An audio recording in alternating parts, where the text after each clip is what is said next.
Welkom bij Flow, de nieuwe podcast en videoreeks van Platformation.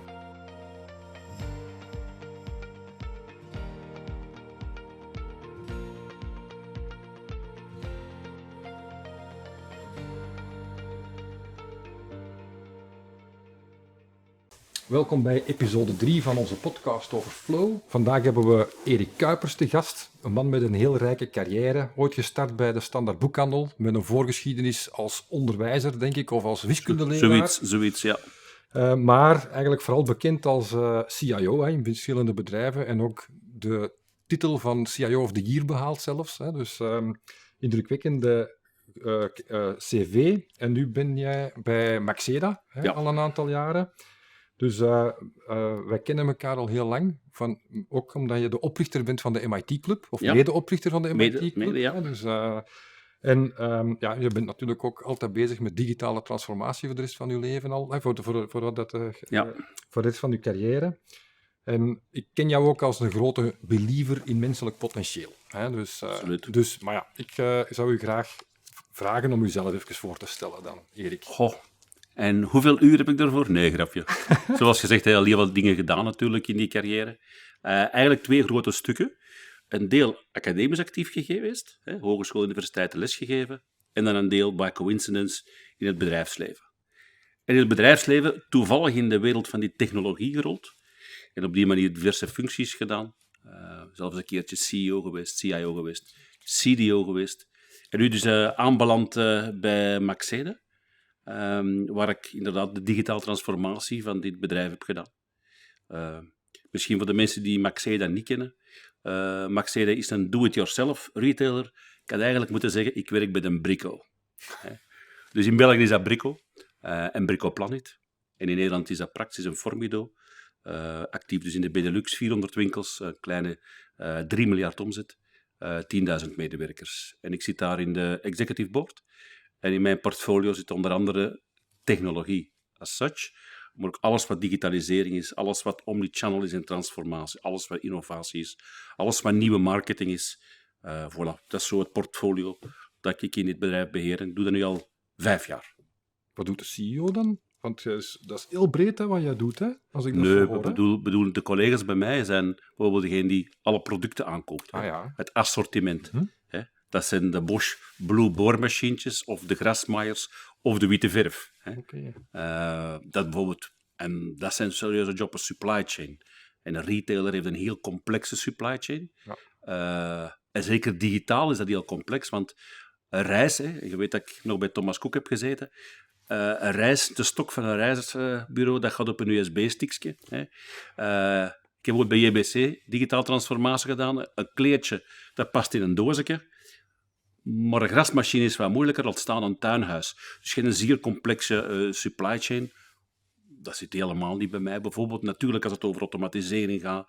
Bijvoorbeeld de Amazon-robotjes in ons meerhuis binnengereden. Ja, dat soort automatiseringen komt dan wel in die portfolio. Maar goed, vanuit de rol van automatisering en technologie kom je in aanmerking met alle disciplines. Dat weet jij ook. Ja.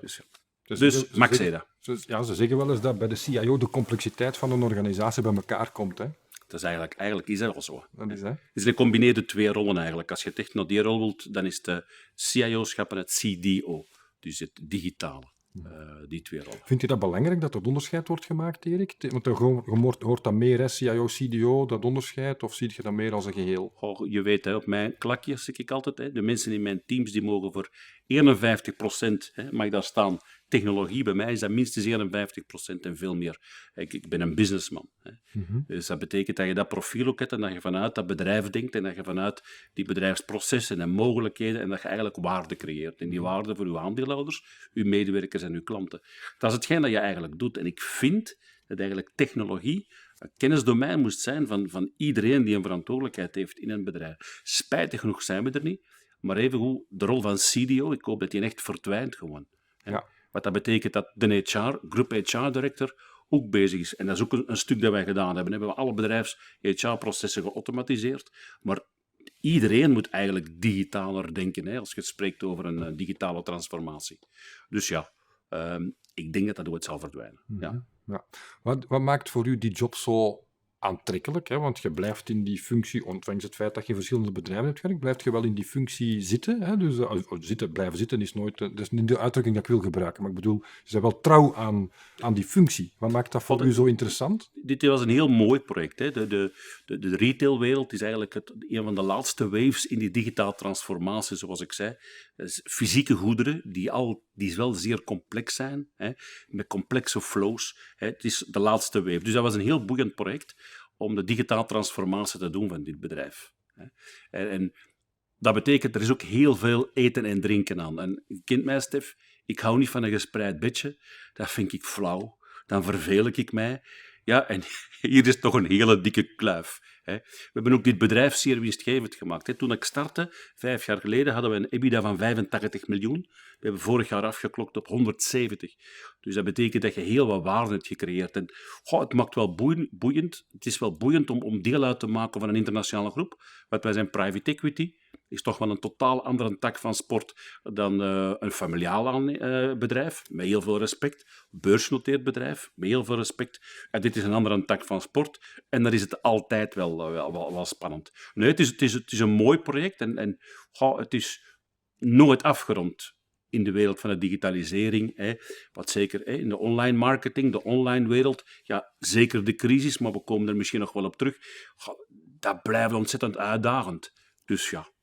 Ik ben hier al eventjes, mijn 5e jaar, maar het is juist al even aan die digitale transformatie bezig. Ja. Ik hoor je complexiteit zeggen. Hè? En als je dat woord complexiteit neemt, waar zit de complexiteit? Ik denk als je een digitale transformatie doet, dan zijn er 3 grote pijlers. Ten eerste gaat het over, we gaan de bedrijfsprocessen digitaliseren. Maar goed, dat doen we in de technologiewereld al tientallen jaren. Van een doorschrijfmethode naar nu een financieel ERP-pakket, ja, dat is de automatisering wat we al jaren doen. Automatiseer uw processen. Dan natuurlijk automatiseerde veranderde uw bedrijfsmodellen.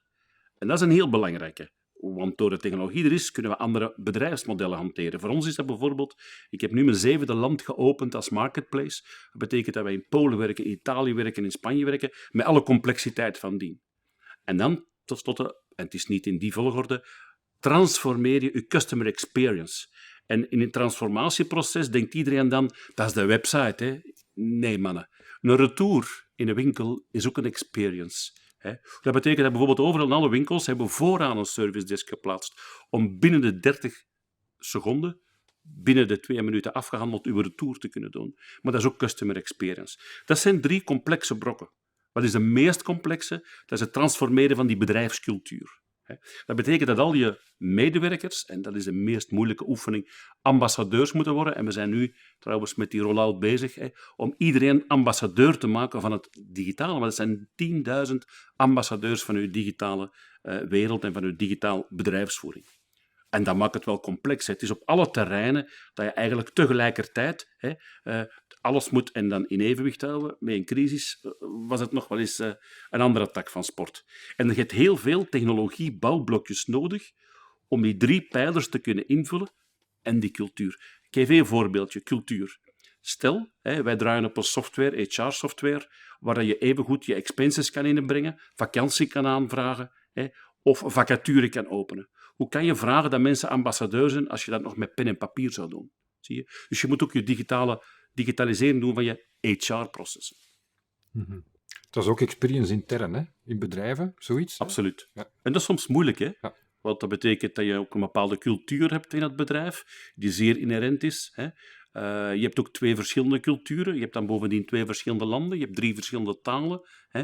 Dus dat maakt het wel heel, heel complex natuurlijk. Ook qua beleving, qua maturiteit. Onze Nederlandse collega's, wij werken eigenlijk in Nederland, hoofdzetel is Nederland, ja, die hebben een hele andere online beleving en staan eerlijk gezegd een pakje verder dan België. Wij draaiden in de lockdown, en misschien kunnen we er zelfs over uitweiden, in de lockdownperiode van Nederland, die 5 maanden heeft geduurd, draaiden wij tussen de 2 en de 3 miljoen euro online per dag. Moest je dat uitrekenen, op een jaar kom je rond het miljard online omzet op een jaar. Dan ben je al een serieuze speler. Daar is in België veel minder sprake van.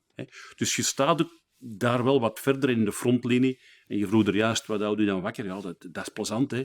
De frontlinie van technologie bezig zijn met NDA's die je sluit met een Google en zo, om te zien hoe dat je daarin kunt bewegen.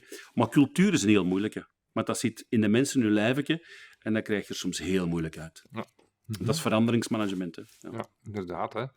Ja, ik kom daar dadelijk ook nog eens op terug, denk ik. Maar even terug naar uw experience gebeuren. Hè. Wij als Platformation, wij zeggen, experience, dat is belangrijk. Hè. Wij zien daar ook, en ik vind dat fantastisch dat je dat zegt, dat het niet de website is, hè, want de website is uw uitgangsbord, maar wat erachter hangt, moet natuurlijk ook werken. Hè. Dat is wat wij noemen dat dan flow. Maar wat betekent flow voor u? Het hangt er vanaf natuurlijk of je dat privé neemt, hè, of bedrijfsmatig. Maar er zijn toch veel parallellen, denk ik. Hè. Natuurlijk, als je de uitdrukking, we zijn in de flow, hè, dat betekent dat je je goed voelt. Hè. Dat betekent dat je in balans bent, dat betekent in evenwicht bent. Bedrijfsmatig of privé is hetzelfde.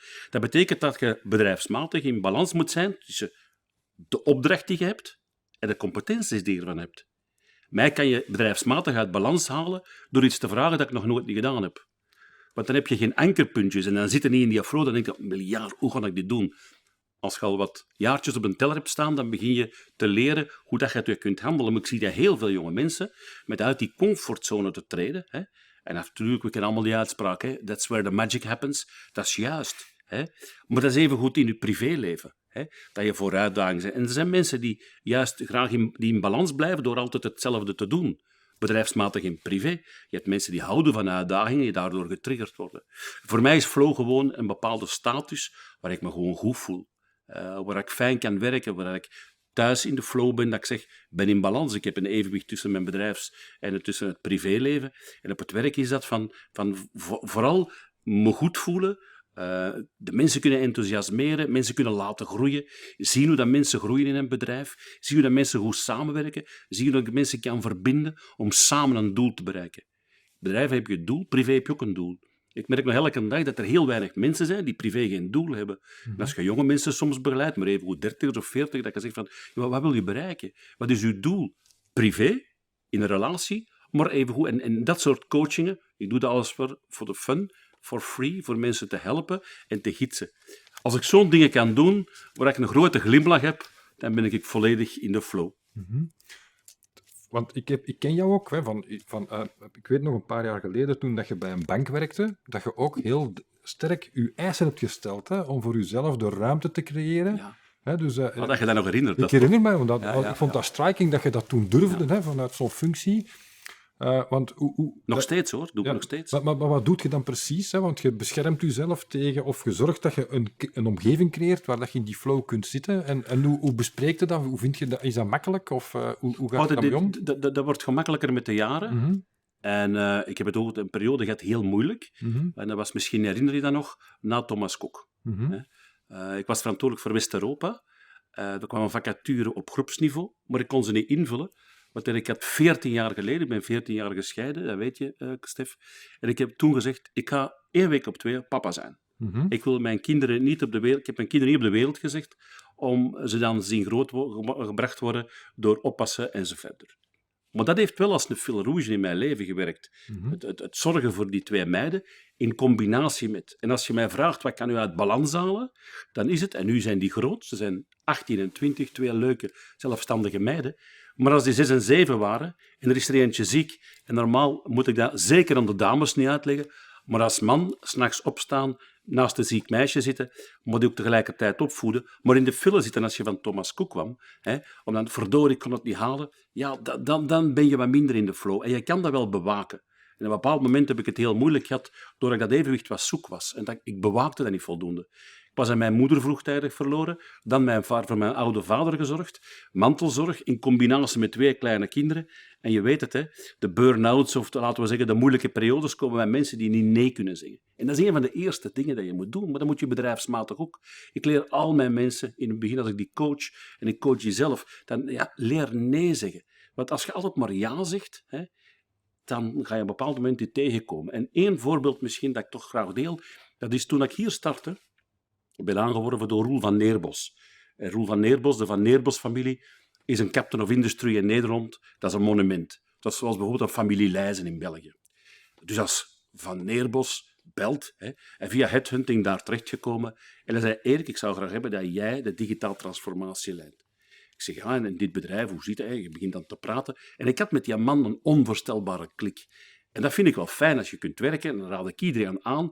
Werk met iemand waar je het mee voelt. En je voelt die energie wel. En je voelt die flow dan tussen die twee mensen wel. En hij begon dat uit te leggen, Amsterdam. En op dat moment waren de diensten nog niet verspreid. Hè. Nu hebben wij eigenlijk een gedistribueerd model, maar toen was dat een centraal model. En ik denk, oh my god, hoe ga ik dit oplossen? Voor mijn meisjes. Want die waren op dat moment, hè, als we 5 jaar geleden zijn, dat was de jongste dochter 13 en de oudste was 14,5. En ik zei tegen Roel, ik belde die dag, Roel, ik kan het niet doen. Voor mijn meiden. Want ik kan dat niet bolwerken. En ik weet, als ik nu ja zeg, dat ik mezelf weer ga tegenkomen, voorbijhollen. Ik kan dat niet doen. 2 dagen later belde hij. En hij zei, en ik vergeet nooit, hij zegt, Erik, zegt hem, de Van Neerbos die mij belde, gewoon op de mobiel nummer, die zegt, de Van Neerbos accepteert geen nee, al lachende. Ik kan nu golven, zegt hem. Ik golven. En jij, de grote baas van, ik kan nu golven. Maar als we nu zeggen, zegt hem, dat ik u help met de agenda's en met de planningen en de offsites en de teambuildings, alles te doen, want ik zorgde 1 week op 2 voor die meiden, we doen dat allemaal in die week dat je de meisjes.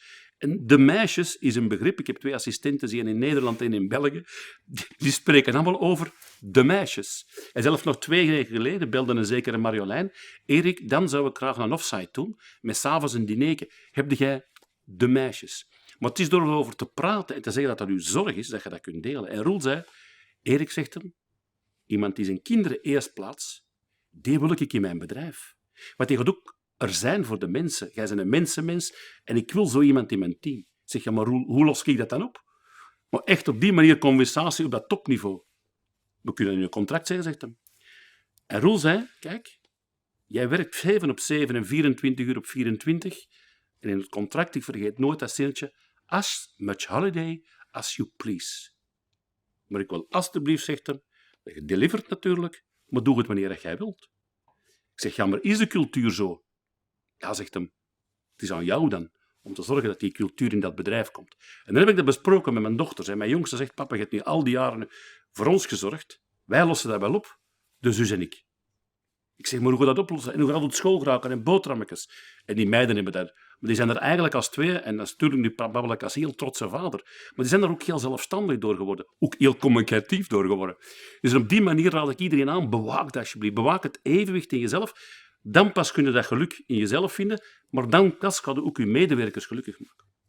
Een lang antwoord, hè, Stef. Nee, maar ik vind het heel inspirerend. Hè, want het gaat over heel veel dingen. Hè. Het gaat ook over uw waarden eigenlijk. Hè. In essentie gaat het daarover. Hè. Dus, in de vorige episode is ook al aan bod gekomen dat dat inderdaad een belangrijk gegeven is. Hè.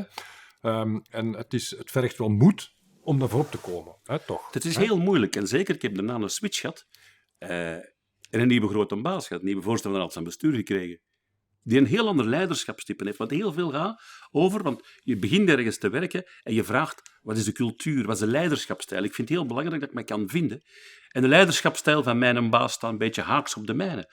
En er is niks verkeerd in alle soorten leiderschap. Maar je moet het er zelf wel in goed voelen. En dat heeft in het begin wel voor spartensvelden gezorgd. Tot ik hem gezegd heb, kijk, ik kan zijn naam niet noemen, maar kijk, ik ben aangeworven op die voorwaarden. Maar ook hij respecteert dat nu. Maar ik heb het wel moeten aangeven.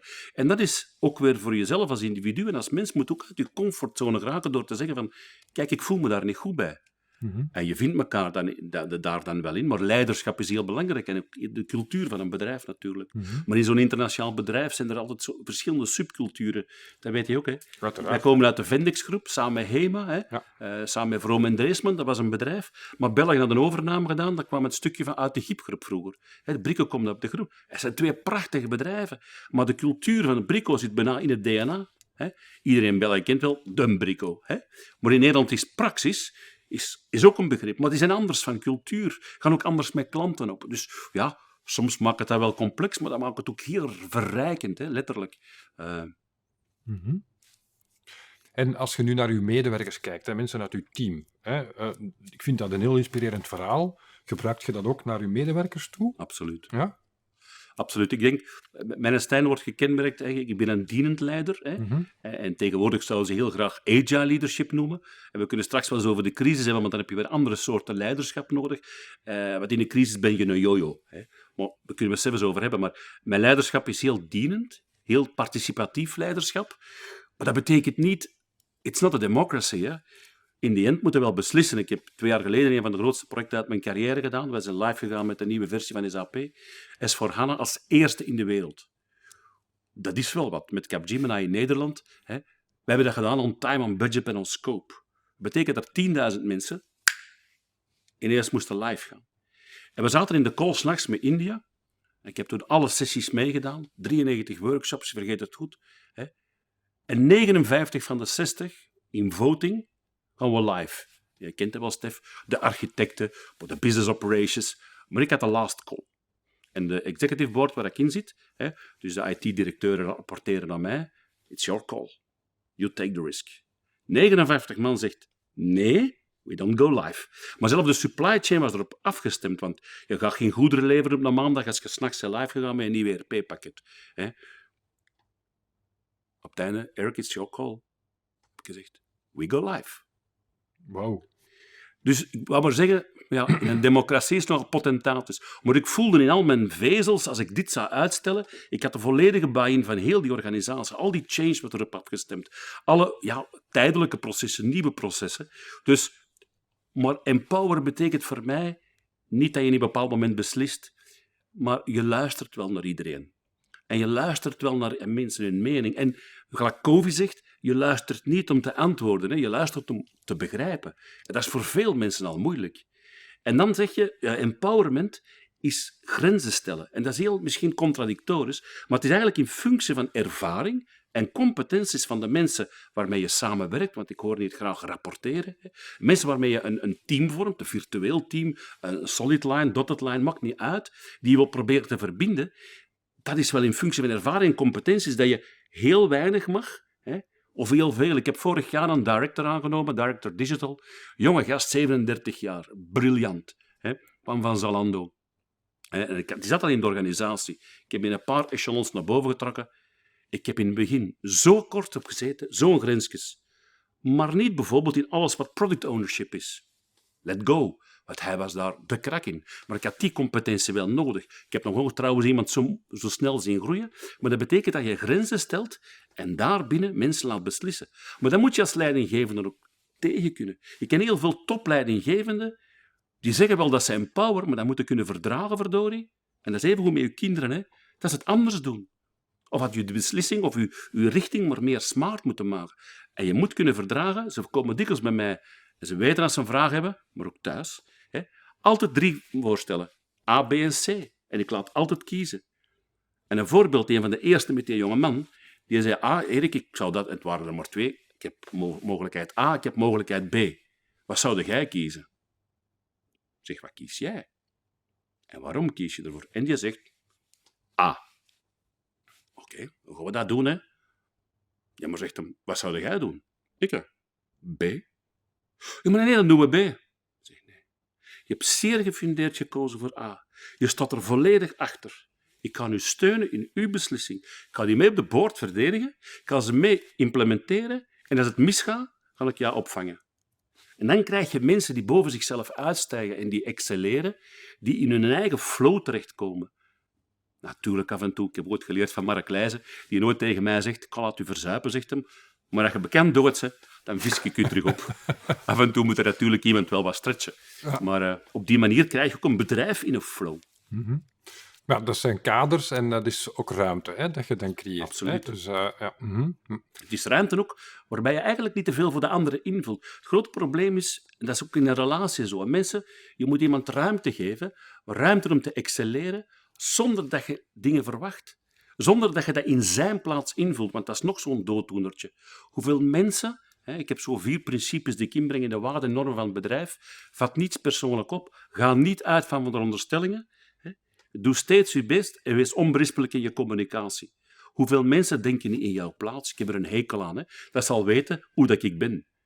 Maar dat is mensen laten groeien, door zelf te leren beslissen te nemen, door hen zelf een aantal guidance mee te geven, een framework. En dan zijn die vertrokken, want iedereen heeft het potentieel in zich. Onberispelijke communicatie. Je zit daar in een bepaald moment op een live go-live of een go-live beslissing. Ja. Je krijgt daar 59 negatieve adviezen. Je zegt zelf als leider, we gaan het toch doen. Mhm. Hoe communiceert je dan? Of hoe heb je het toen gecommuniceerd? Ja, je duidt. Hè? Je duidt natuurlijk waarom dat je wel live gaat gaan. Hè? En dat is een businessbeslissing. Hè? Het is een businessbeslissing waar je live gaat. Je duidt ook welk risico dat je accepteert. Je duidt ook dat je accepteert dat het misgaat, dat het jouw verantwoordelijkheid is. Hè? Je creëert meer en meer buy-in bij iedereen door hen te helpen. Mhm. En het is niet overtuiging. Het is niet overtuiging bij fear of bij angst. Het is door hen te motiveren en hen te doen inzien, want mijn betoog heeft wel 3 kwartier geduurd, om te doen inzien waarom dat het belangrijk is voor die organisatie. Je moet weten, een retailer zoals wij, die is very seasonal, seizoensgebonden. Uiteraard. Ja. Je hebt maar 2 mogelijkheden in een jaar om zoiets groots te doen, Mhm. zonder schade te hebben. En dit was het laatste weekend voor het hoogseizoen begon. Dat was in maart. Mhm. Want moet je dat niet vertellen? De grasmachientjes, Ja, en absoluut. de tuinhuizen en de barbecues en de longchairs. Dus het volgende window of opportunity was na het seizoen. Ja. Eind oktober, begin november. Ja, dat is een ongelooflijke kost. Ja. En dat duidt je bijvoorbeeld. En dan zeg je natuurlijk, de mensen in de call waren heel veel IT-mensen. Ja, maar we hebben nog zoveel high risks en nog zoveel dit en dat. En natuurlijk had je voor alles, want geen blocking issues. Dat betekent, je hebt niets dat het bedrijfsvoering in de weg staat, want er zijn oplossingen voor. En die verantwoordelijkheid neem je dan. Oké, de issues die er zijn, nemen de verantwoordelijkheid, maar ze zijn gedragen, want er is natuurlijk heel wat stakeholder management en change management aan vooraf gegaan. En dan communiceer je dat. Ja. Maar ook als je communiceert, gaat het altijd vanuit jezelf. Als ik iemand niet leuk vind, ik ga nooit niet zeggen, jij bent. Ik zal altijd zeggen, ik vind, omdat het mijn mening is. Dat zegt niks over jou, het zegt iets over degene die de boodschap uitstuurt. Hè. Dat is voor mij onberispelijke communicatie. Dan blijft het ook heel dicht bij jezelf. Hè? Je blijft zeer dicht bij jezelf. En hoe zorg je ervoor dat je dicht bij jezelf blijft, Erik? Hoe doe je dat? God, er zijn heel wat dingen, hè. Om dicht bij jezelf te blijven. Ik krijg wel eens de vraag, hoe dat ik zeker in de crisis van vorig jaar, maar hoe heb je dat gedaan om je ademt geen stress uit. En ik kan je garanderen, Stef, ik heb in die zwaarste crisis die ik gehandeld heb, het voorbije jaar was een van de zwaarste uit mijn carrière, ik heb inderdaad die stress niet gevoeld. Ik heb de druk wel gevoeld, peer pressure gevoeld. Ik heb de druk van de aandeelhouders, van de markt. We hebben mee aangezeten bij diverse regeringen om de sector te vertegenwoordigen. En hoe dat we het zouden kunnen doen, dat is druk. Mhm. Maar balans bewaren doe je op verschillende vlakken. Je hebt de mentale welzijn. Ik heb heel veel gelezen, allerlei soorten boeken. En je kent de namen wel van een Chopra of van een Eckhart Tolle. En het holle begrip in het nu gaan. Maar dat is een helemaal belangrijke. In het nu gaan, in het momentum gaan, is voor iedereen een uitweg om geluk te vinden. Want dat is dit moment, dat is gezellig, dat is leuk, dat is begeesteren, dat is een enthousiaste, leuke babbel met iemand dat ik al ken. Maar je kan ook denken, alles wat er zou kunnen mislopen daarna, Ja. of in een bedrijf wat er daarvoor is misgelopen. Er zijn heel veel boeken geschreven, je weet dat ik golf, hoe dat je neurologisch je kan beïnvloeden door te denken dat je in een bunker gaat slagen. Nee, je visualiseert. Je gaat kijken hoe die een bal gaat vliegen. Hoe dat die een bal in de flow letterlijk gaat. En dat doet neurologisch heel veel, want je weet dat we maar een half procentje van ons brein gebruiken. Dus ik gebruik heel veel van dat soort technieken van de wereld van mindfulness, om inderdaad rustig te blijven, om in die flow te gaan, met een paar beroemde uitspraken. Er zijn maar 2 soorten problemen, maar ik gebruik die wel ook bedrijfsmatig, maar ook thuis. Je hebt problemen met een oplossing, dus gaan we ons geen zorgen maken. En je hebt problemen zonder oplossing, ja, daar kun je toch niks aan doen. Let go. Meditatie. Ik mediteer regelmatig, zelf power-meditaties. Maar ook heeft te maken met gezonde voeding. Het heeft ook te maken met beweging. We hebben allemaal wat meer gewandeld en gefietst tijdens de corona. Maar dat is ook belangrijk dat blijft. Gezond eten is een heel belangrijke. Maar ik denk toch het meditatieve, het mindfulness, dat een van de belangrijkste zaken zijn om in die rust te blijven. Mhm. Je straalt dat ook uit, hè? Zo kennen we u ook. Gebruikt je dat ook naar uw medewerkers toe? Adviseert je die daar ook wel eens over? Van, wat ze zouden kunnen doen op dat vlak? Absoluut. Ja? Absoluut. Er zijn zaken die ik dan zelf een klein stukje in coach en waar ik dat deel. Maar ik zal ook delen als ik eens moeilijk heb. Als ik ook eens een moeilijke dag heb gehad. Ik heb er geen enkel probleem mee om te delen hoe dat je in een flow komt. En ze weten bijvoorbeeld, mijn medewerkers, die weten allemaal dat ik op die manier tot rust breng, maar die kennen ook allemaal mijn persoonlijke situatie. Hè. En dat vind ik ook een plezant. Je moet ook, hoe opener je bent, hoe meer window je creëert, hoe beter dat. Het is toch logisch, als je maar zo'n vensterken hebt in je huis, kun je moeilijk binnenkijken. Maar als je laat binnenkijken in jezelf, ook in je hart laat binnenkijken, als je deelt met je mensen waar je leiding aan geeft, wie je bent, en wie je bent, maar dan met de grote B, van het werkwoord zijn, met de grote Z, ja, dan creëer je ook veel meer buy-in. En wij zijn helemaal niet perfect. Ik heb ook af en toe eens een kutdag, dat het echt niet gaat. En dat ik wat moeilijker in de flow breng. Maar ik krijg me redelijk, ja, na al die jaren gemakkelijk in de flow door bijvoorbeeld positieve affirmaties. Hè. Ik weet niet of je de techniek kent van positieve affirmaties, waarbij je eigenlijk het woord niet, geen moet mijden. Ja, taal bepaalt ons denken. Hè? Dat bepaalt uw denken. Dus dat betekent evengoed mensen die van alcohol proberen af te geraken. Je moet niet zeggen, ik drink geen alcohol niet meer, maar dan gaan er nog meer drinken. Hè. Ik laat de behoefte aan alcohol los. Bijvoorbeeld, is een positieve affirmaties. En je weet, 's morgens het eerste wat ik doe, zijn een aantal positieve affirmaties. Hè. Maar evengoed als je een bepaalde meeting hebt, positief denken. Ik heb een positief gevoel als ik buiten ga. En zo kan je jezelf ook wel beïnvloeden om meer in die flow te komen, aan die positieve vibe te komen. Je hebt het al een paar keer aangehaald, hè? De crisis. Hè? Want positieve flow, hè? Dus, in day-to-day life misschien gemakkelijk. Hè? Op een bepaald moment dan kom je voor zo'n situatie die je niet verwacht, waar niemand iets aan kan doen. Nee. Hè? En dan? Wat gebeurt er dan met u? Ja, dat was hevig. Ja. Het is stressy, maar dat was hevig. Aha. Hè. Waar we bedrijfsmatig van afgezien hebben, dat is het laattijdig nemen van beslissingen door verschillende regeringen. En we kennen de hilarische voorbeelden in België, met naar de zee te rijden en op het venstertje te zitten. Maar ik volg het nieuws in België ook in Nederland ook op de voet. Ja, daar heb je even hilarische voorbeelden. Hè. Dus ja, we hebben alle regeringen, mijn basis zijn Fransen en Britten, ja, en daar hebben we ook voorbeelden van. Dus ja, we hebben langs alle kanten, maar soms is het ook moeilijk geweest voor hen. Hè. Maar we hebben heel dikwijls wat samengezeten met wat virologen, met mensen om advies te krijgen. Maar het was soms heel moeilijk in te spelen op situaties. Maar eigenlijk, wat wij gedaan hebben, ik heb de technieken waarmee ik een groot project live breng. Hè. Ik ben echt in war room mode gegaan. Dat betekent elke morgen om 20 uur call, waar 30 mensen in zaten. Hè. Een paar leidinggevenden, bijvoorbeeld België was in lockdown. De baas van België, de operations director of HR director, de CEO van België, die collega's, de landendirecteur staan mee in de executive board. Maar evengoed bijvoorbeeld een online content marketeer, want we weten dat we met dat en dat bezig zijn. Ook om aan die mensen mee in die flow te kunnen nemen, die alertheid. Maar dat betekent dat je alle lijnen over en wij beslisten in die meetings. We hebben bijvoorbeeld in België heel snel beslist, omdat daarmee de regering hebben, laten we zeggen, de beslissing kunnen nemen voor click and collect, reserve and go. Maar dat moest met voorafbetaling, want de regering had schrik toen. Je weet, in de eerste pandemie, de eerste fase, niet de eerste pandemie, maar de eerste fase wisten we nog niks. En dan mochten we zelf geen pakjes gaan afhalen, want je mocht de winkel niet binnen. Dat is al daarna wel anders inzicht gekomen, maar ook begrijpbaar. Hè? En het gemakkelijkste is nee zeggen, dus niks mocht.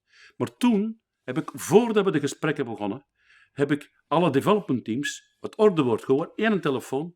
Mannen, we gaan click and reserve doen en we gaan ontwikkelen met prepayment. Vooraf betalen. Zodanig dat we met slimme automatisatie gewoon rekken konden zitten buiten met een codeke en dat er geen mens meer aan te pas komt, want die als een pakje stond er. Want natuurlijk in do-it-yourself, de brikkel, een stopcontact dat stuk is of een gloeilamp, ja, is het essentieel, is het niet essentieel? Het is een moeilijke, maar mensen hebben dat soms wel nodig. Dus op die manier ga je zeer snel beslissingen nemen en hebben wij elke dag dat ritme. Elke dag betekent zaterdag, dat betekent ook zondag. En dat betekent ook dat bijvoorbeeld heel snel van, we hadden voorraad. Ah ja, die winkels zitten vol. Er zat op het moment dat de crisis uitbrak in België 330 miljoen, 330 miljoen stok in ons warehouse. Maar je weet, een retailer, met wat betaalt hij zijn rekening? Met geen er in die schuif ligt 's avonds. Maar ineens gaat dat dicht van dag op dag. Maar die leveranciers moeten betalen. Je moet het woord niet in de mond nemen. We hebben het bedrijf gered, maar dit is zeer complex. Dat betekent cash management, supply chain. Maar dat betekent ook dat je plots, weet je wat? En dat is zo gaat het, hè? Is 50 winkels open doen als distributiecentrum. Maar je zit in een call met mensen uit de supply chain, maar ook die verantwoordelijke voor transport. Dus wij konden direct schakelen, want 50 winkels open doen, die van operations, kun je 50 winkels. Hé mannen, maar dan moeten we ook PDA's hebben, we moeten verpakkingsmateriaal, we moeten etiketten hebben, want dat zit normaal in ons warehouse, in ons EDC. Maar die volumes konden die niet volgen. Oh nee, niet van dag op dag, je contracten Mhm. dan niet. En op die manier kun je zeer snel schakelen. En dat is agile leadership. En in Nederland hetzelfde voorbeeld is... We konden Nederland open doen. Nederland is 5 maanden dicht geweest. En ik heb er straks verteld dat je 2 miljoen verloor per dag. Maar dan had je nog 2, 3 miljoen per dag online. Maar uw platformen zijn er niet voor geschaald. Ja, je gaat ook niet over investeren. En dan moet je ook weer zeer snel alles schakelen. Kan dit, ja, geld, nee, ik teken, I sign off. We gaan nu niet nadenken over capex en opex, mannen. Het is gewoon survive of the fittest. Een stukje die war room mode. En je weet, ik hou wel van challenges. Dus ja, op dat gebied krijg je ook heel veel adrenaline, maar je krijgt ook heel veel aan de steun van je collega's, die je dag in dag uit mee aan een telefoon hangt. Wij gingen af en toe wel, want we hebben winkels natuurlijk, gingen ook ter plaatse. Dat zorgde ervoor dat we nog eens uit ons kot konden komen. Maar de teamwork en de samenhorigheid en de flexibiliteit van al die medewerkers, want mijn winkel gaat wel open, gaat niet open, technisch werkloos, nee wel. Ja, de development teams wel, jullie niet, we wisten niet wat er ging gebeuren. Of in Nederland een afspraaktool maken, maar we waren voordat de markt open ging, hadden we een afspraaktool, want we moesten daar met onze 200 winkels, moesten ze een afspraak maken, 4 uur tenminste, voor de winkel, maar ik had dat wel laten maken, voordat het kabinet Rutte het beslist heeft. Ja, dat vraagt heel snel schakelen, dat vraagt crisis, dat vraagt samenhorigheid. En dan, als je dan geen empowerment hebt, waar je kan vertrouwen voor 100%, dat je mensen wel de weg weten, ja, dan gaat eraan. Dus het was een boeiend jaar. Ja, maar ik heb er wel voor gezorgd dat die flow er was, hè? Want anders had het nooit gemanaged. Dat is, Absoluut. ja, dat is echt een war story eigenlijk. Hè? Dat is een war story. Dat is echt een war story. Maar ik zie een aantal van mijn mensen nog zitten. Ook bijvoorbeeld als ik er niet was in een meeting of als ik iets anders was. Ik wist perfect, die zijn zo empowered, die hebben zo geleerd binnen welk kader, die grenzen weer, dat ze beslissingen kunnen nemen.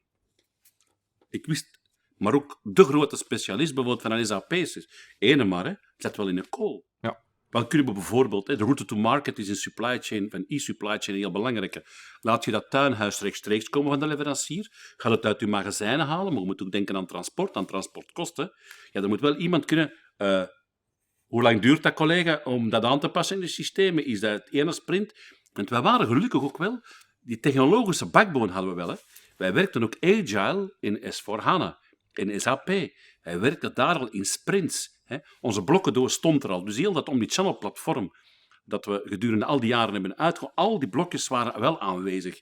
En dat is natuurlijk een competitief voordeel dat we hadden, waardoor we het goed gedaan hebben in de crisis. Mm-hmm. Sprints, hè? Dus agile. Een van de vorige episodes ging het over zekerheid, hè, voor mensen om in de flow te zijn. Hè. Hoe zie jij dat? Zie je een verschil tussen waterfall en agile werken voor mensen om in die flow te zitten? Bij waterfall probeert je eigenlijk al op voorhand alles te definiëren, alle onzekerheid weg te nemen, terwijl bij agile gaat je juist die onzekerheid omarmen. Hè. Ziet je daar een verschil naar je mensen toe? Hoe ze daarmee omgaan? Of, Ja, het grote voordeel in elk geval van agile is dat je heel snel kan deliveren. Zelf in toch wel een zwaar en complex systeem, gelijk SAP, S4HANA nu genoemd, geeft dat toch wel competitieve voordelen. Omdat je bijvoorbeeld snel een route moet veranderen, een kleine aanpassing moet doen en je kan in stukjes werken. Dus qua bedrijfsvoering geeft het een flexibiliteit die nodig is. Wij hebben bijvoorbeeld op elke seconde real-time informatie over alles wat verkocht is. Dus koop je een boormachientje in onze winkel in Gorinchem en ga je op de website, 30 seconden later, klein beetje latency op, zie je. Maar dat is een serieuze investering geweest om die lagen te creëren. Dus die agile manier van werken laat enerzijds technologisch toe dat je zeer snel kan inspelen op veranderingen in de markt. Ja, en we noemen juist de crisis, dus je gaat heel snel inspelen. Bij de technologiemensen zie je zeer snel krijgen ze een feedback van de business, van hun collega's. En je weet, ik hou niet van IT en business, want we moeten allemaal en IT zijn en business. Maar ze krijgen heel snel feedback over wat ze eigenlijk aan het maken zijn. Want je kent alle nadelen van waterfall. Het staat er wel, maar je hebt die tussentijdse feedback wel, en dat hebben we dan wel geleerd van dat te leveren. Dus de businesscollega's die zien zeer snel resultaat. Wij zijn bijvoorbeeld versneld alle mogelijke apps, zoals op je smartphone aan het uitrollen, en dat noemt dan Fiori, de app-suite van SAP.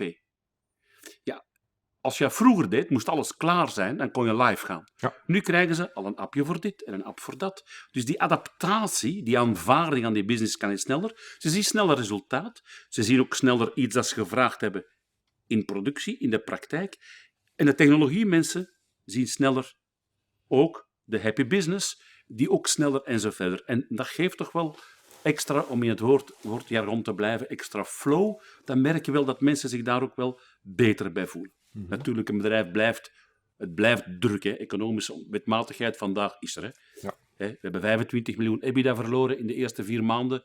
Ja, dat betekent, moet ik jou niet vertellen, dat is hard werken om dat in te halen. Hè. Dus als het weer wat mee zit, gaan we nog heel wat grasmachines en boormachientjes misschien verkopen. Dan komen we er wel. Maar het geeft wel dat agile manier van werken in deze snel veranderende wereld. Geeft voordelen in bedrijfsvoering, maar anderzijds ook wel, ja, toch wel wat meer happiness bij de mensen. Als je nu één tip zou kunnen geven aan de mensen die naar deze podcast luisteren, Erik, hè, over in de flow geraken, wat is dan voor u de gouden tip? Ik denk als je dat zowel bedrijfsmatig als in je privéleven wat meer in de flow wilt zitten, dan gaat het eigenlijk vooral jezelf kennen en aan jezelf werken, aan zelfreflectie doen. En je kan bedrijfsmatig niet in de flow zitten als je niet in balans bent. En die balans betekent ook dat je jezelf moet kennen. Dat betekent als je een baan aanwerft, ja, maar kan ik dit? Heb ik de competenties? Of kan ik die competenties verwerven? Heb ik de tijd en de ruimte om die competenties te verwerven? En ik denk als je dat persoonlijk gelukkiger bent, dan is dat goed voor je relatie, dan is dat goed voor je ouderschap, dan is dat goed voor je collega's, dan is dat goed voor je leidinggever, voor iedereen. En volgens mij gaat het daarom, werk aan je persoonlijk geluk. En probeer persoonlijk leven mindful te leven en in de flow te blijven. En dan komt de rest vanzelf wel. Super inspirerend, Erik. Dank u wel voor om bij ons te willen zijn. Heel graag gedaan. En dus ik hoop dat die inspiratie ook onze luisteraars kan inspireren en wat richting kan geven voor de toekomst. Hè. Dank u wel. Met veel plezier.